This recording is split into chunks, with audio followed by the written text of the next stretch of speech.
I am offering a course on international human rights system. It starts with the historical development of human rights and a critical appraisal of various theories of rights.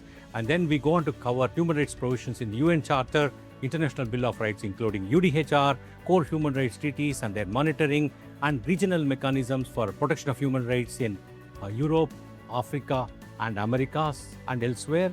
Insofar as international institutional framework of human rights is concerned, it will look at the role of the principal organs of UN, including Security Council, General Assembly, ECOSOC, Human Rights Council, ICJ, besides looking at the role of the specialized institutions like UNICEF, UNESCO, ILO, FAO and others.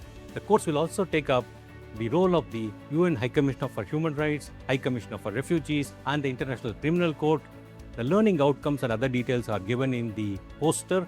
The course starts in the month of July 2026 and I request you to enroll for it immediately. Thank you.